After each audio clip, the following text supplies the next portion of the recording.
مدینے کا ایک خلیفہ ہوگا، مکے کا ایک خلیفہ ہوگا. یہاں چھٹے امام جعفر صادق علیہ السلام.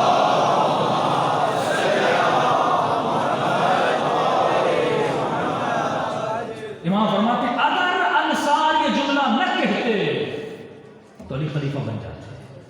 خصوص انصار کا تھا کہ 72 دن نہیں گزرے تھے علی کے ہاتھوں پہ جا کے بیعت کی تھی. مرد خاتون نے علی کے ہاتھوں پہ بیعت کی. 72 دن رسول کو نہیں گزرے تھے، لیکن بھول گئے اپنے قبیلے کے تعصب میں. کیوں علی بھی آئیں گے تو علی کہاں سے ہوں گے؟ قریش سے ہوں گے. علی انصار سے تو نہیں ہے.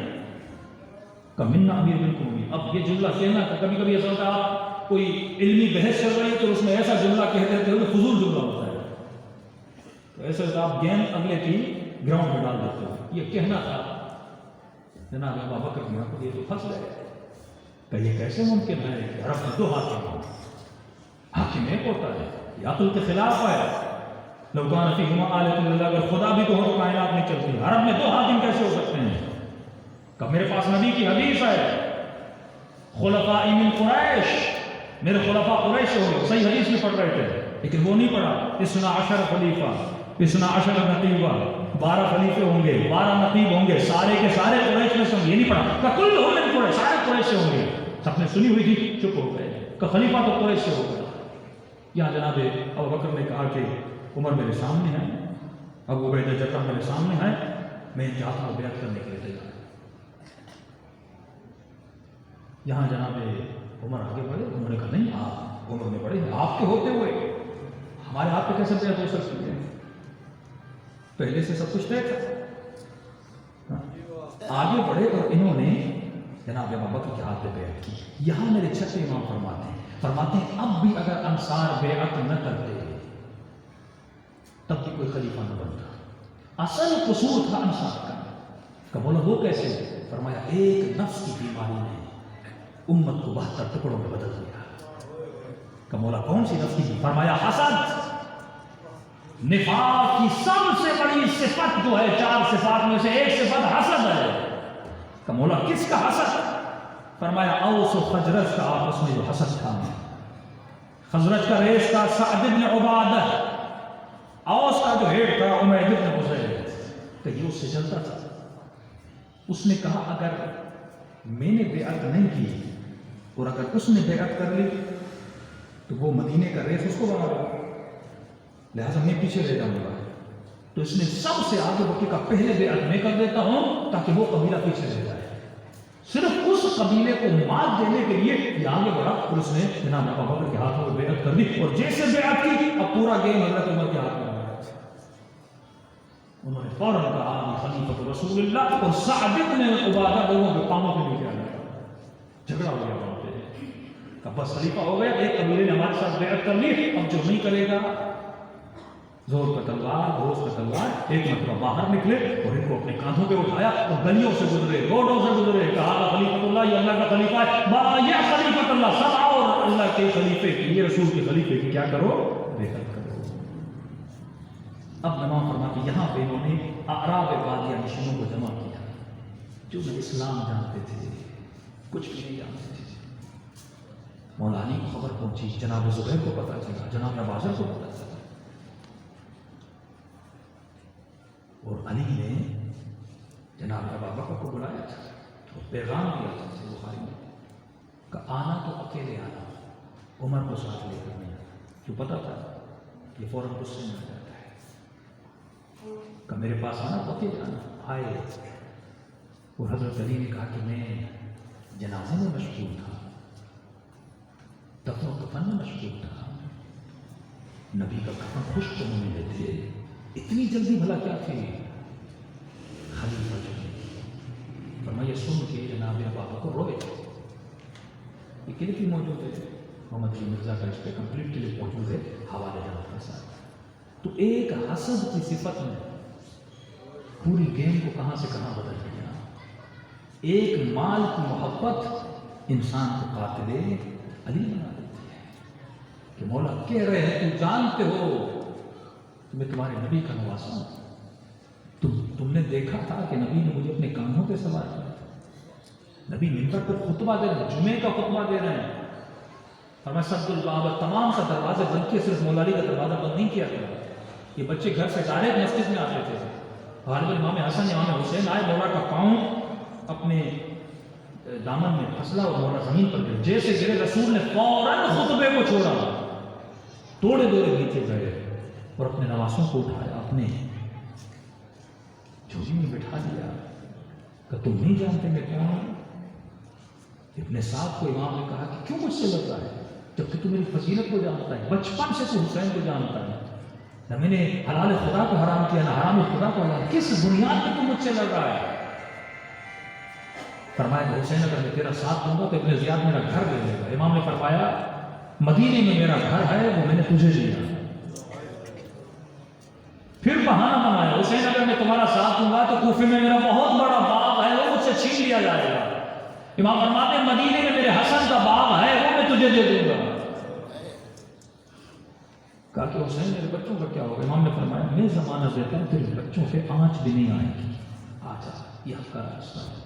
آخر میں شعر پڑھتا کہتا حسین تیری طرف آؤں گا تو جنت ملے گی, لیکن یزید کی طرف جاؤں گا تو رے کی حکومت ملے گی. ابھی جنت سے زیادہ رے کی حکومت مجھے میٹھی لگتی ہے, وہ میرے دل کی راحت ہے, میرے دل کی ٹھنڈک ہے. ایسا وقت انسان پہ آتا ہے, اس کے جذبات اتنے اس کے اوپر غالب ہو جاتے ہیں, حق کو دیکھتا ہے اور حق کو پہچانتا نہیں ہے. تبھی فرمایا قد افلح من زکاہا وقد خاب من دساہا. کامیاب وہ انسان ہے جس نے اپنے نفس کا تزکیہ کیا, پیوریفائی کرو خود کو. جب تک پیوریفائی نہیں کرو گے, یہ چھوٹی صفت آج تمہیں چھوٹی لگتی ہے کل بڑی ہو گئی. یہ تجھے اپنے امام کے مقابلے میں بھی لا کر کھڑی کر سکتی ہے. یہ علت ہے تاریخ کو بیان کرنے کی کہ تاریخ پڑھو, بڑے سے بڑے لوگ اگر بدلے تو کیوں بدلے, ان کے وجود میں یہ صفات تھیں. صلی اللہ علیہ محمد وعلی محمد.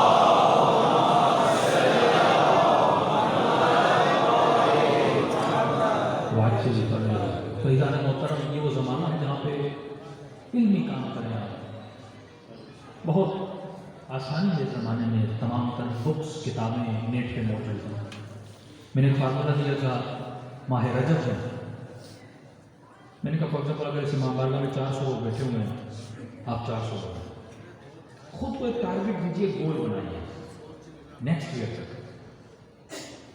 مثلاً آج اگر 25-26 جنوری ہے, اگلے سال کی 25 جنوری تک خود کو ٹارگیٹ دیجیے کہ میں 10 لوگ نہیں, 15 لوگ نہیں, 20 لوگ نہیں, اگلے سال تک ایک بندے کو مولائی بناؤں گا. ایک بندے پہ محنت کریے, اب زیادہ کیوں خود کو پھیلا رہے ہیں. ایک بندے کو علی والا بناؤں گا. وہ اسٹوڈنٹ ہو سکتا ہے, وہ ڈرائیور ہو سکتا ہے, وہ آپ کے پاس کوئی جاب کرنے والا ہو سکتا ہے, وہ گھر میں کوئی ماسی ہو سکتی ہے, جس کے پاس لاجک. ایک بندے پہ محنت کروں گا, اس کا ریزلٹ پتہ کیا ہوگا؟ آج 500 لوگ مجلس میں بیٹھے ہو نا, اگر اگلے سال تک ایک بندے پہ محنت کرو, 500 لوگ 500 مولائی مجلس میں لے کر آئیں گے اگلے سال تک. اور یہ 1000 پھر یہی عہد کریں کہ ہم ایک بندے پہ محنت کریں گے, پھر یہ 2000, پھر یہ 3000 ہو جائے گا. یہ وہ مقصد حسین بن علی تھا کہ تم ایک انسان کو ہدایت دو, ایک انسان کو برائی سے نکالو. لہٰذا پوری کائنات کو تم نے برائیوں سے نکال دیا. صلوات علی محمد وعلی محمد.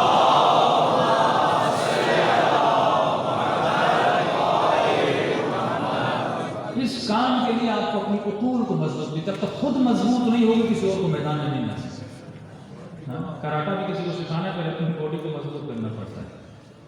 اور کل میں نے کہا سب سے بڑا دشمن جو انسان کا ہے وہ نہ یزید ہے, وہ نہ شمر ہے, وہ نہ شیطان ہے. شیطان بھی اگر ہمارا بڑا دشمن بنا, کیوں بنا؟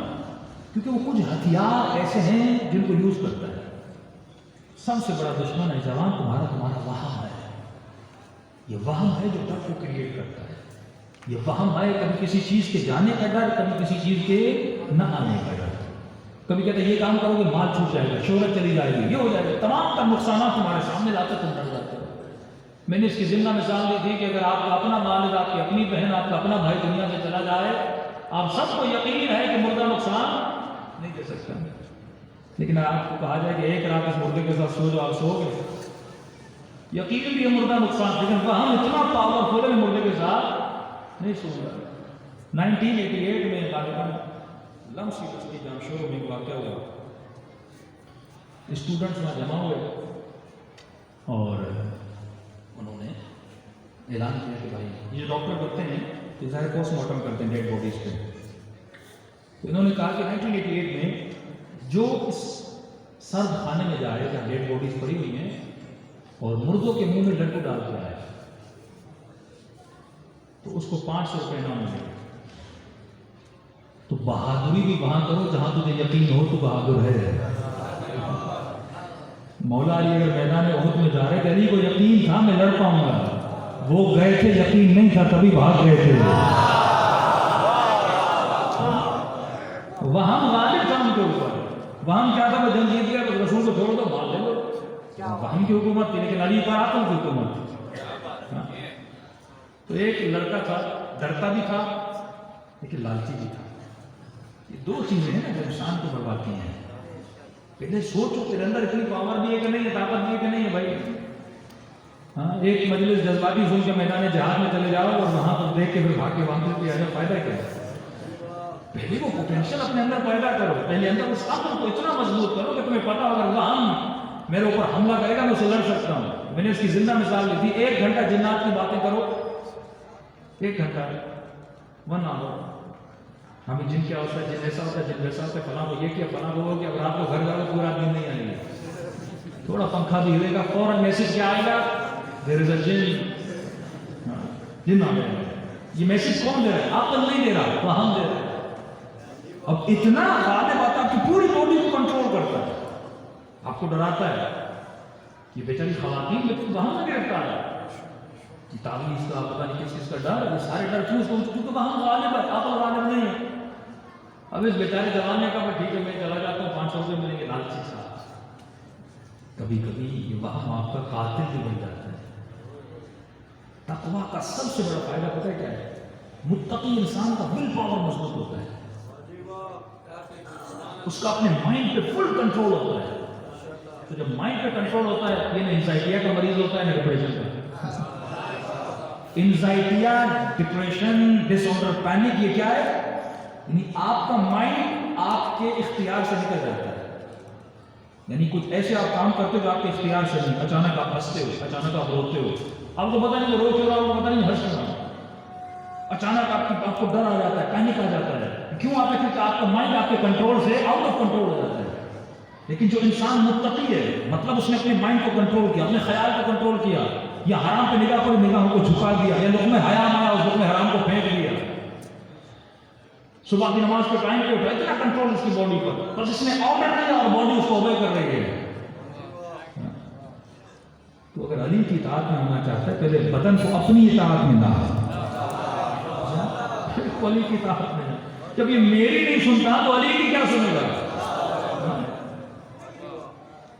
تو لالچ میں آ گیا, اب میں جاتا ہوں لڈو ڈال کے آتا ہوں. بیچارہ گیا, اب وہ بھی تو مفت میں 500 روپے دینے والے تھے. ان کمبختوں نے کیا کیا, مردوں کے بیچ میں زندہ سلا دیا. وہم دیکھیے, اگر عقل ہو تو انسان وہاں بھی نہیں ڈرے گا, اگر عقل ہو. اب یہ بیچارہ لڈو کا ڈبہ اٹھایا, ایک مردے کے منہ میں, دوسرے مردے کے منہ میں, تیسرے, جب زندہ کے منہ میں ڈالا, مردے کو کیا پتا لڈو کیا ہوتا ہے, زندے کو تو پتا ہے لڈو کیا ہوتا ہے. اب یہ جیسے آگے بڑھا, اس نے کہا 1 لڈو اور 2, بس یہ کہنا تھا, اس میں کا مردہ زندہ ہو گیا. اس بیچارے کو وہیں اٹیک آیا, مر. لیکن اگر اس پر عقل حاکم ہوتا, فوراً میسج کیا آتا, یہ مردہ نہیں ہے, یہ زندہ ہے. جس کو میں نے چیرا, جس کو یہاں ڈیڈ باڈی کر کے لے, زندہ, مردہ تو ہو ہی نہیں سکتا. لیکن فوراً وہ آپ پر, کیونکہ اس وقت ڈر تھا, عقل کی حکومت نہیں ہے, ڈر کے جا رہا تھا, تو لہٰذا وہیں پر بیچارے کی کیا ہو گئی, موت ہو گئی. تو اگر وہم حاکم ہو تو تم یہ خودکشیاں کیوں ہوتی ہیں معاشرے میں؟ کیونکہ انسان کے اوپر کیا غالب ہے, وہم غالب ہے. علی فرماتے ہیں, آ جاؤ علی کے پاس, یہاں حکومت عقل ہے. آؤ ذرا کربلا کے میدان میں, ایک حر ملے گا جس نے وہم کو ٹھوکر ماری اور عقل کے دامن کو پکڑ دیا. سبحان اللہ, ماشاءاللہ. عمر ہے 52 سال, 92 years old. آقا حسین کے پاس آ کر کہتے, مولا مجھے اس میں جہاد دیجیے. صحابہ کے ماننے والوں، یہ نبی کا بوڑھا صحابی تھا، سب سے پہلے یہ غلام تھا رسول کا۔ کہتے ہیں جناب ابو ذر نے رسول کو دیا، رسول کا انتقال ہوا تو یہ علی کا غلام بنا، جب علی دنیا سے گئے تو یہ حسن کا غلام بنا، جب حسن دنیا سے گئے یہ حسین کا غلام بنا۔ اب اتنا بوڑھا ہے کہ کہتے ہیں کہ اس کے ہاتھ لرز رہے تھے۔ آقا حسین نے جس نے جہاد دی تھی، امام نے فرمایا کہ جو تم نے غلامی کا حق ادا کیا، اللہ اکبر، میں نے تیرے سر سے جہاد کو بھی اٹھا دیا، اب اگر تو نہ بھی لڑے تو پھر بھی جنت ہے، گارنٹیڈ جنت ہے۔ اللہ اکبر، سبحان اللہ۔ کہ نہیں آقا مجھے لڑنا ہے، تو بوڑھا ہو گیا ہے، کمر جھک گئی ہے، کیا لڑے گا؟ جب اس نے اصرار کیا کہ امام نے فرمایا جون میں نے تجھے آزاد کیا، اب تو میرا غلام نہیں، اب تو زین العابدین کا غلام ہے۔ مولا کے خیمے میں ہوتا ہے، کہتے آقا آپ کے بابا تو اجازت نہیں دیتے،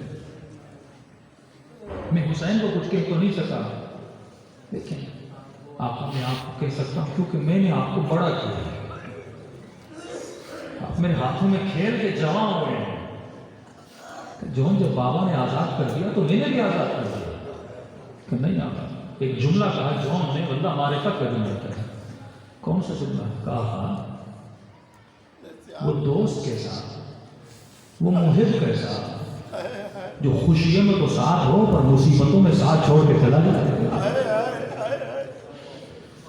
جب اصرار کیا تو مولانا زین العابدین نے سفارش، دو طرح کا محبت بتانا چاہ رہا ہوں۔ میدان میں گیا، لڑا، زمین پہ گرا، چند ایسے شہید ہیں جن کا سر مولا حسین اپنی گود میں لیا ہے، تمام اصحاب کا سر بھی گود میں نہیں لیا، تمام اہل بیت کے بھی سر گود میں نہیں لیا، ان میں سے ایک سر ہے جون کا۔ فرمایا جب گر رہا تھا تو یہ سوچ رہا تھا حسین آئیں گے کہ نہیں، کہ جیسے آنکھیں کھلی تو اس نے سر اپنے امام کی گود میں پایا، جس کے لیے میں نے زحمت دی کہ دیکھو اہل بیت کتنا پیار کرتے ہیں تم سے، تم تصور نہیں کر سکتے، جب تم عاقلانہ قدم اٹھاتے ہو تو اہل بیت کا کردار اور اہل بیت کی محبت دیتے ہو۔ کہ جیسے جون نے اپنا سر آقا کی گود میں دیکھا، فوراً اپنا سر خاک کربلا پر رکھ دیا، کہ مولا میرا خون نجس ہے، آپ کا خون پاک ہے، مولا میرا رنگ کالا ہے، میرے بدن سے بو آتی ہے، میں اس قابل نہیں کہ میرا سر آپ کی گود میں پڑا ہے۔ کہ حسین نے اصرار کیا، جون بار بار سر کو زمین کربلا پر رکھ لیتے، لیکن جس جملے کے لیے میں نے ضرورت دی، لشکر یزید کا سپاہی کہتا میں دیکھ رہا تھا کہ غلام سر رکھنے کو تیار نہیں اور آقا زمین پر رکھنے کے لیے تیار نہیں، کہ اتنے میں نے ایک عجیب منظر دیکھا، اللہ اکبر۔ جب جون نے سر خاک پہ رکھا اور حسین نے بھی دیکھا کہ جون گود میں رکھنے نہیں رہا، تو ایک مرتبہ حسین نے اپنا سر جھکانا شروع کیا، جھکانا شروع کیا، اتنا سر جھکایا کہ حسین کا رخسار جون کے رخسار پر پڑ گیا، بالکل اسی طرح جس طرح اکبر کے چہرے پر حسین نے اپنا سر رکھا۔ میرے عزیز یہ جون ہے غلام ہے، لیکن غلامی کا حق ادا کیا ہے، تو حسین بھی اپنی وفا کا حق ادا کر رہے ہیں، اور سر رکھ کر کہا کہ جون تجھ سے میری ماں زہرا راضی ہو گئی۔ ہدف ہے اس بیوی کو سمجھ کر کہ جون قیامت کے دن تیرے چہرے سے نور نکلے گا، تیرے وجود سے ایسی خوشبو آئے گی یہ کربلا والے پریشان ہو جائیں گے۔ تو عزیز و مجلس میں آئے ہو، کسی آقا حسین کی ماں کو راضی کرنے کے لیے، جس کی رضا پہ خدا راضی ہو، کسی زہرا کو دربار میں 4 گھنٹے کھڑا کر دیا۔ ہر صحابی کے دربار پہ اگر دروازے پہ جاتی اور کہتی تو میں سنا نہیں تھا میرے بابا نے علی کا ہاتھ بلند کر کے گیا، جب پتہ چلتا تھا نا زہرا دروازے پر آئی ہے، کوئی دروازہ کھولنے کو تیار نہیں، دلوں کو کربلا لے جاؤ، مدینہ لے جاؤ، اس بیوی کو پرسا دے،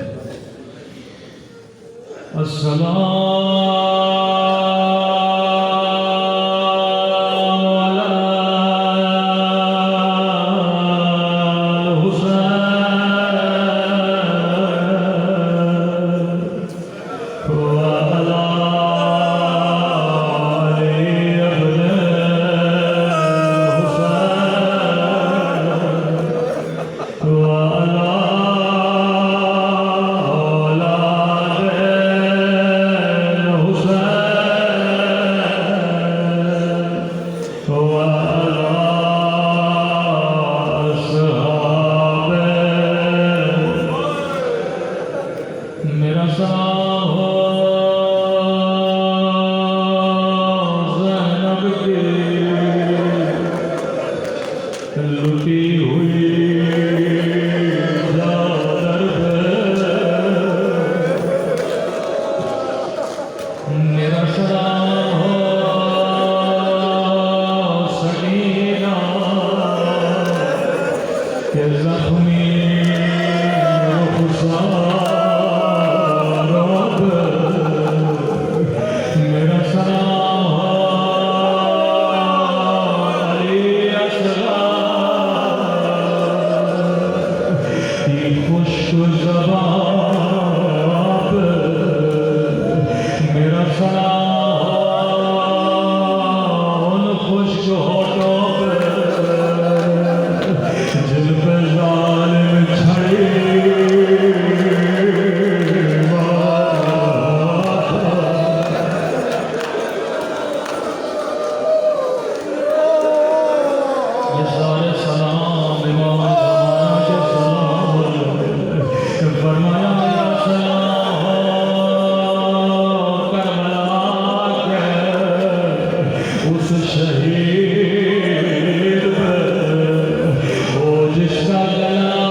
جیسے زہران سیاہ تھا اور زینب کو دیا تھا، رو رو کے کہنے اما زہرا تیرا حسین مارا گیا، اما تیری زینب لٹ گئے۔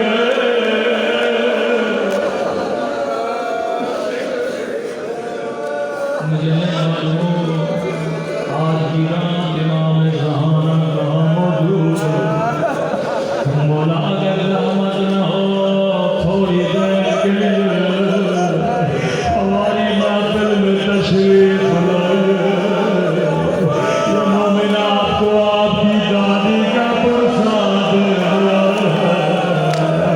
اگر ہم کربلا میں ہوتے کبھی سکینہ کو دبا دے ملک دے دیتے، اپنے بچوں کو قربان کر دے۔ آج اپنے دلوں کو مدینے لے کر چلو، آج اپنے وجود کو علی کے گھر میں لے کے چلو۔ ایک جلا ہوا دروازہ ہے، بی بی فیصلہ فرماتی ہیں جب بھی سیدہ کے کمرے میں جاتے بی بی کی نگاہ چھت کی طرف ہوتی تھی۔ ان دنوں میں سیدہ نے کبھی اپنی کمر کو سیدھا نہیں کیا، میں نے کہا سیدہ کمر سیدھی کرے تو فضا اب سانسیں درد بن گئی ہے، فضا میں سونا چاہتی ہوں، میں سانس لیتی ہوں، میری پسلیاں فضا میں تسبیح بھی نہیں پڑھ سکتی، میرا معلوم بھی ٹوٹ ہوا ہے۔ فضا جلدی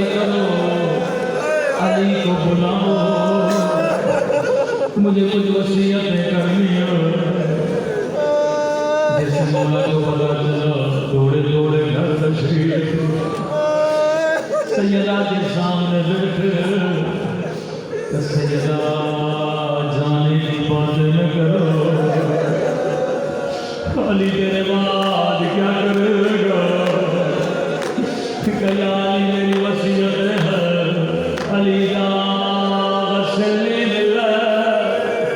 مجھے رات میں غسل دے دو کفن نہیں ملنا رات میں کفن کرنا علی کفن نہیں ملنا مجھے رات میں کفن کرنا بیوی رات میں غسل کریں تاکہ ٹوٹی ہوئی پسلیاں نہ دیکھے رات میں کفن کریں تاکہ علی دفن نہ دیکھے لیکن سیدہ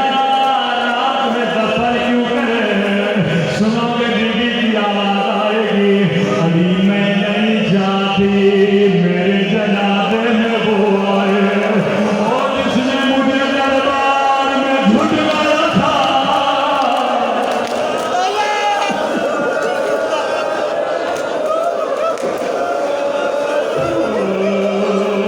جس نے میری بزمیاں توڑے جس نے میرے حسن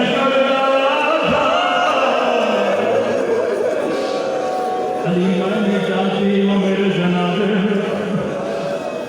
چوتھی وصیت علی یہ شیشی اس میں میرے نماز تہجد کے آنسو ہیں علی میرے کفن میں رکھنا اے جوان نماز تہجد پڑھا کرو جب نماز تہجد میں ایک ہاتھ اٹھاؤ زہرا کا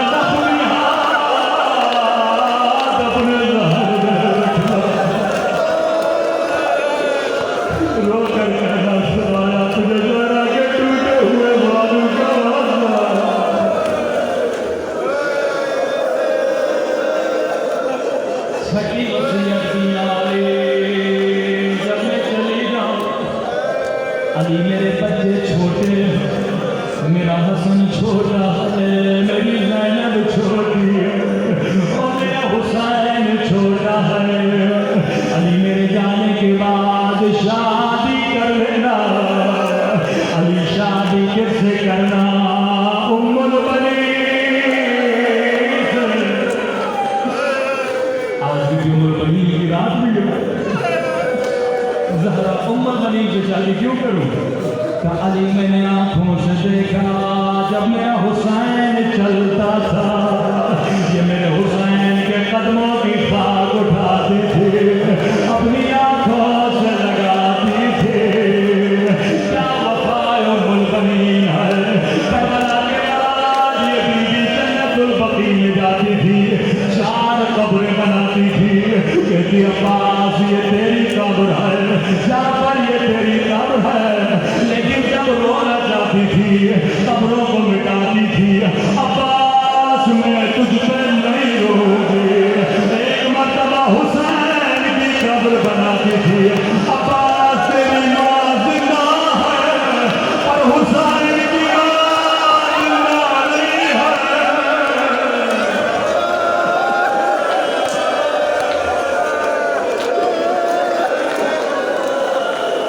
اتنی محبت ہے ام البنین عباس تیری ماں زندہ ہے سنو کہ بیوی کتنا پیار کرتی ہوگا جب بشیر نے آواز دی مدینے والوں قد قتل الحسین حسین مارا گیا بیوی کے ہاتھ میں عصا ہے مسجد کی دیوار کا سہارا لیا بشیر تو کس حسین کی بات کر رہا ہے کربلا میں علی کا بیٹا حسین مارا گیا بشیر کس کی جرات عباس کے ہوتے ہوئے میرے حسین کو مارے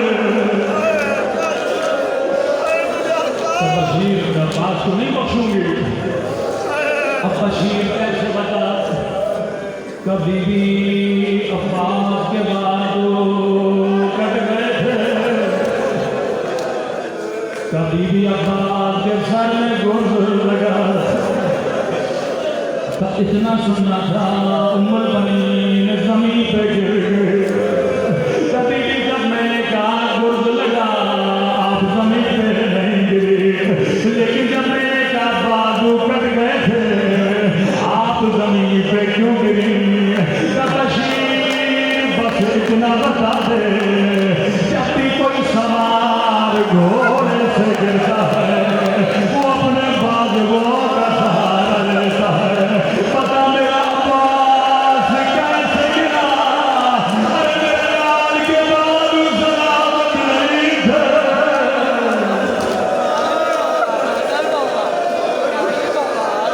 روتی ہوئی جنت البقیع سیارہ کی قبر پہ آئی روتے کہنے لگی ہے دختر رسول میں شرم نہ ہو اگر میرے عباس کے بازو سلامت ہوتے وہ کوئی حسین کو نہ مانتا عباس کربلا کہ وہ واحد شہید ہے بس آخری جملہ میں سمجھ کو تمام کرو ام البنین کا کلیجہ